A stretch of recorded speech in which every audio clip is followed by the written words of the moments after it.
Hello po, magandang araw po sa inyong lahat. Ngayong araw na ito ay mayroon na naman pong recipe na ipapakita sa inyo si Mama Yeps. Hello po Mama Yeps, ano po ang iyong recipe ngayong araw na to? Hello po sa inyong lahat. Ngayong araw na to ay gagawa po tayo ng mango ice candy. So ito ngayon ay ang gagamitin natin, itong 2 piraso na hinog na mangga. Tapos maglalagay po tayo ng 1 cup na cassava flour, or kung wala po kayong cassava flour, pwede po kayong gumamit ng cornstarch na 1 cup din. Tapos meron po tayo ditong mango na powdered juice. Ito ay isang pakete, so nilagay ko na lang po siya dyan. Yung maliliit lang na pakete na mga 25 grams. Tapos ang size po na gagamitin natin na ice candy wrapper ay 2x10. Maglalagay din po tayo ng 1 can ng evaporated milk, yung malaking lata. Tapos 1 can ng condensed milk. At saka 2 litrong tubig, or mga nasa 8 cups po ito. Yan na po lahat yung ating mga ingredients. Ngayon po, ang una po natin gagawin ay lulutuin po natin yung ating cassava flour or yung ating cornstarch, kung yun po yung gagamitin nyo. Yung ating 2 liters na tubig, ilagay po natin dito sa ating kaldero na paglulutuan. Yan, ito po yung pinaka-importanting paraan para yung ating ice candy ay magiging malambot na malambot yung kanyang texture. Yan, hihintayin po natin yan na kumulo, tsaka po natin ihahalo yung ating cornstarch. Ngayon po, habang hinihintay po natin kumulo yung ating tubig, i-dilute po muna natin itong ating cassava flour. Tapos, magdagdag po tayo ng 1 cup na tubig. Dito po natin siya i-dilute sa 1 cup na tubig. Papakuluin po muna natin yung ating tubig bago natin to ibubuhos. Pagka na-dilute na po natin, ay isi-set aside lang po muna natin to. Hihintayin po natin na kumulo yung ating tubig. Ngayon po, habang hinihintay po natin na kumulo yung ating tubig, ay hihiwain ko po muna itong ating mangga. 2 piraso lang po yung gagamitin natin ngayon dahil gusto natin na makakatipid po tayo at kikita po tayo talaga sa ating gagawing mango ice candy. Itong 1 piraso ay anuhin ko siya, yung parang i-mash ko siya para mapino. Hindi ko na po siya gagamitan ng blender kasi konti lang naman, hindi naman masyadong marami. Tapos itong isa ay hihiwain natin siya ng maliliit para ihalo natin mismo mamaya sa ating mixture. At meron po tayong mangunguya na mangga. Hihiwain ko to ng maliliit. Ito ngayon ay sinimplihan ko lang po talaga yung ating mga sangkap. Dahil nung una kasi gumawa na po kami nito, nung isang version ko, pero marami po kasing nagrereklamo doon na masyadong mahal daw po yung mga sangkap na ginamit ko. Totoo naman po kasi yung paggawa ko noon ay hindi ko po siya talaga binenta yon. Pangkonsumo lang namin sa bahay kaya hindi ko po siya tinipid sa mga sangkap. Kaya ngayon naisipan ko na ituturo po sa inyo kung ano po yung mga sangkap kung gagawin nating negosyo to. Pero kahit naman po sinimplihan ko yung mga sangkap natin, binawasan ko, pero yung quality ng ating ice candy at saka yung texture niya ay hindi naman po nasa sacrifice. Talagang masarap pa rin naman to. Basta sundin nyo lang po yung procedure natin kung paano ang paggawa. Pinuhin lang po natin yung matatansya natin na hindi siya masastuck sa ating ice candy wrapper na gagamitin para hindi po tayo mahihirapan pagbalot ng ating ice candy. Kahit 2 piraso lang to ng mangga ay malasang malasa pa rin yung mangga dito. Kasi meron po tayong dinagdag na mango powdered juice. At saka murang-mura lang po yun. Kumpara kung gagamit tayo ng mas maraming mangga, syempre mahal po yung mangga ngayon. Kaya yun na lang po yung gagamitin. Or pwede rin po kung wala po kayong powdered juice na mango flavor, pwede rin po yung mango essence or mango flavoring. Pwede nyo pong lagyan. Tsaka murang-mura lang din po yun. Itong 2 pirasong mangga, nasa mga 1/2 kilo lang to. Nasa mga 40 pesos siguro. Pero wag po kayong mag-alala dahil sa dulo po ng video natin ay isi-share ko po sa inyo kung magkano po yung puhunan natin dito at ilang piraso po yung magagawa natin para makompute po natin at maituro ko po sa inyo kung magkano po yung ating kikitain dito. Basta panoorin nyo po yung buong video. Ituturo ko po doon kung paano ang pag-compute or yung pagko-coasting ng ating ice candy. Patok po tong gawing negosyo ngayon kasi summer na summer po, mainit po yung panahon. Marami pong naghahanap nito. Kahit yung mga mamis dyan na nasa bahay lang, walang trabaho, pwede po kayong kikita dito. Pwede nyong gawing negosyo to.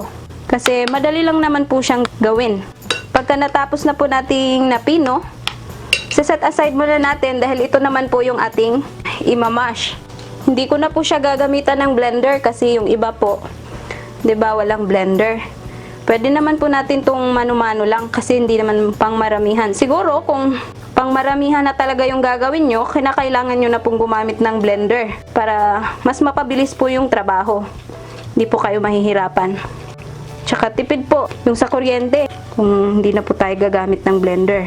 Or kung wala talaga, kailangan mo pang bumili, di ba, mahal naman po yun. Pero kung pang maramihan na, okay lang po kung gagamit kayo ng blender.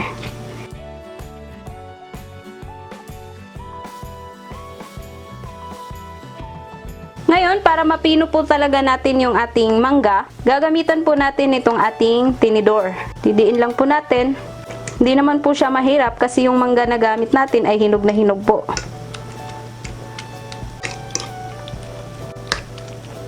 Yan, sa tingin ko po ay medyo nagsimula na pong kumulo yung ating tubig. So, pagpatuloy ko na lang po to mamaya. Unahin muna natin yung pagluto ng ating cornstarch. Ngayon pong kumukulo na po yung ating tubig, ay pwede na po nating ibuhos dito yung ating na-dilute na cassava flour sa 1 cup na tubig. Yan, tapos hihinaan nyo lang po yung apoy. Tapos sabay paghahalo po habang binubuhos po natin.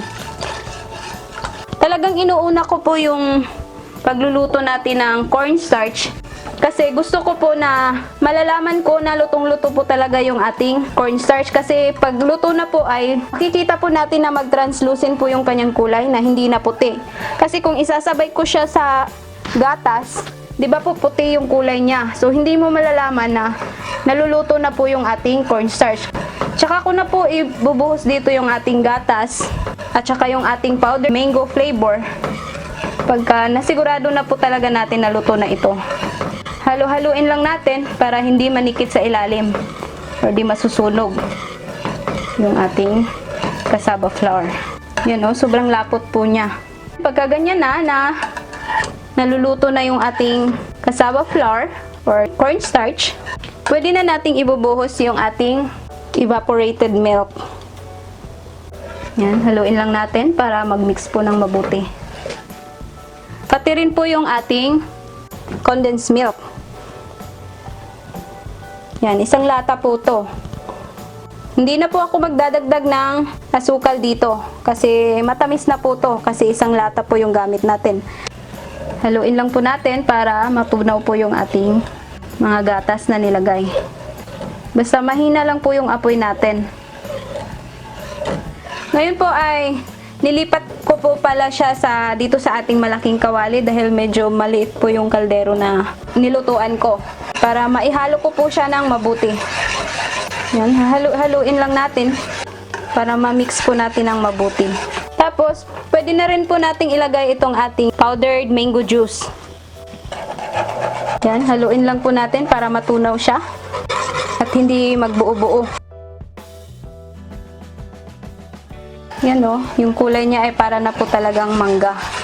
Tapos lalagyan pa po natin siya ng yung mismong mangga. Lalong sasarap po itong ating ice candy. Yan, titikman po natin siya mamaya pagka naihalo na po natin yung ating mismong mangga sa ating mixture para malaman po natin na kung tama na po siya sa tamis, na kailangan pa ba nating magdagdag ng asukal o hindi na. Yan, pag ganyan na pinong-pino na po yung kanyang texture, wala na pong buo-buo, pwede na po nating patayin yung ating stove at ililipat po natin to sa malaking lagayan para mapalamig po natin to. Ayan. Dahil kailangan po natin tong mapalamig bago natin simulang balutin sa ating ice candy wrapper. Hahalu-haluin nyo lang po to para lumamig. Ang magandang paraan po para kung halimbawa nagmamadali po kayo, gusto nyong mapalamig kaagad, pwede nyo pong itapat siya sa yung electric fan na naka-turn on, tapos habang nakatapat sa electric fan ay halu-haluin nyo po para mas mabilis po siyang lumamig. Or kung hindi naman po kayo nagmamadali, pwede nyo pong hahayaan lang. Haluin nyo ng paminsan-minsan. Babalikan po natin to pagka lumamig na yung ating mixture. Ngayon po ay malamig na po itong ating mixture. Napapansin nyo po na medyo dumami po yung ating mixture dahil dinagdagan ko po pala siya ng mga 1 liter na tubig dito kasi medyo malapot po siya. Yung ating powder juice po kasi ay matamis at ayaw ko po ng masyadong matamis dahil maglalagay pa po tayo ng mangga mamaya. Baka lalo po siyang tatamis kaya dinagdagan ko po siya ng tubig. Maganda din po yon kasi mas mapaparami po yung magagawa natin. So, ngayon ay pwede na nating ihalo dito yung ating na-mash na mangga. At saka itong ating nahiwa na mangga din na maliliit. Yan. Paghalo-haluin na po natin para ma-mix po natin silang mabuti. Kaya hinintay ko po pala siyang lumamig itong ating mixture ay para yung paghahalo natin ng mangga ay hindi siya maluluto. Kasi gusto ko yung mangga natin ay talagang fresh na fresh po. Yan. Pagka nahalo na po natin ng mabuti ay pwede na po nating simulan yung ating pagbabalot ng ating ice candy. Sa pagbalot po natin, kinakailangan po natin na gagamit tayo ng takalan or yung cups na gagamitin. Ito po ay 1/2 cup. Ito po yung gagamitin natin sa ating ice candy wrapper. Para mabilis na lang po tayo, kailangan natin ng may sukat talaga para pantay-pantay din po ang laki ng ating ice candy. At saka gagamit tayo ng itong imbudo. Ito po yung ginamit ko kasi wala po akong yung imbudo na malaki po yung butas. Ito ay kasyang-kasya po dito sa ating ice candy wrapper. Yan. Kasi pag maliit po na butas yung gagamitin natin at meron tayong mga tidbits na mangga, mahihirapan po tayo. Hindi po siya diretsong dadaloy yung ating mixture. Kaya mas maganda na malaki po yung butas ng ating imbudo. Yan, kukuha lang po tayo dito sa ating mixture. Tapos ibubuhos natin dito. Yan, di ba po? Mabilis po yung daloy niya. Hindi na-stuck po yung ating mixture. At time consuming kasi po yung gagamitan mo pa siya ng stick para mawala yung nakastuck. Ito mabilis na lang. Tapos mas mapaparami po yung ating magagawa kung mabilis po nating maibalot yung ating ice candy. Yan, mga ganyan kalaki po yung gagawin natin. Ayan po, natapos ko na pong naibalot lahat yung ating ice candy mixture. So, binilang ko po siya, umabot po siya ng mga 31 pieces. Yung isa po ay medyo malaki kasi meron pa siyang sobra na konti, kaya nilagay ko na lang po dito lahat. So, ngayon ay pwede na natin tong ilagay sa ating freezer. Nasa mga 6 to 8 hours or hanggang overnight, ay pwede na po itong kainin or ibebenta itong ating ice candy. Yan, babalikan po natin pagka tumigas na itong ating ice candy mixture. Ayan po, pagkatapos po ng overnight ay tumigas na po yung ating ice candy. Ngayon, ipapakita ko po sa inyo yung texture niya sa loob. Ngayon po ay hihiwain po natin yung ice candy natin para maipakita ko po sa inyo yung texture niya sa loob, kung gaano siya kalambot. Ayan po yung texture niya. Hindi po siya icy. Tikman natin. Sobrang sarap po. Ngayon naman po ay papakita ko po sa inyo ang listahan ng ating mga sangkap na ginamit at ang presyo ng bawat isa. Para po sa ating 2 pirasong mangga, 40 pesos. 1 cup na cassava flour or cornstarch, 5 pesos. 1 can ng condensed milk, 34 pesos. 1 can ng evap milk, 25 pesos. Mango powder juice, 10 pesos. Sa ice candy wrapper natin na nagamit lang natin ay 31 pieces, 3 pesos. Para po sa tubig natin, hindi na po ako nagcha-charge doon kasi pwede naman po tayong gumamit ng tap water o yung sa gripo lang kasi pinapakuluan naman natin. At ang total po lahat ay umabot siya ng 117 pesos. So yun po yung nagastos natin sa ating mga sangkap. Gumamit po tayo ng gas sa pagluto ng ating ice candy at yung ating electric para pag frozen ng ating ice candy. So nag-charge po ako ng 20 pesos para sa ating gas and electric. At para naman po sa ating labor, syempre, yung pagod natin sa paggawa ng ice candy, i-charge ko po ng 40 pesos. So, lahat-lahat po, kasali na yung puhunan at saka yung gas, electric, and labor, ang total po lahat ay 177 pesos. Ngayon, yung nagawa natin na ice candy ay umabot po siya ng 31 pieces. So, pwede po natin yung ibenta ng 8 pesos hanggang 10 pesos ang bawat isa. Ipagpalagay natin na 10 pesos po yung benta natin bawat isa. So, 31 pieces times 10 pesos ng bawat isa ng ating ice candy, ang total po ay umabot siya ng 310 pesos. So, yun po yung ating total sales pagka naibenta natin lahat yung ating 31 pieces na ice candy. Ngayon, dahil yung capital natin ay umabot ng 177 pesos, so ima-minus natin siya. 310 pesos yung sales natin, bawasan natin ang ating total na kapital na 177 pesos, ang net profit po natin ay 133 pesos. So, yun po yung kikitain natin. Imagine kung makabenta tayo ng 100 pieces bawat araw, pwede po tayong kikita ng 300 pesos o mahigit pa kahit nasa bahay lang po tayo. O 'di ba ang laki na? Para na rin po tayong nagtatrabaho. Ngayon, kung namamahalan pa rin po kayo sa ating mga ingredients na ginamit, pwede po natin siyang i-adjust or bawasan. Instead, nagagamit po tayo ng isang latang condensed milk, hahatiin po natin, 1/2 na lata na lang po yung gagamitin natin at papalitan po natin ng sugar. At kung pwede rin po nating tanggalin yung evap milk, papalitan natin ng powdered milk. 'Di ba mas mura po yun? Basta kayo na po yung bahalang humanap ng paraan kung saan po kayo mas makakamura at para kikita din po kayo.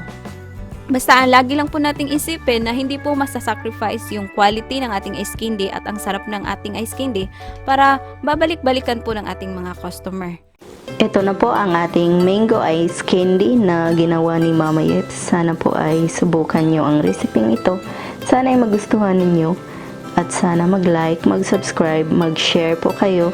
Salamat po sa inyong panunood. Ito po ang inyong Ate Mayang na nagsasabing, mabuhay!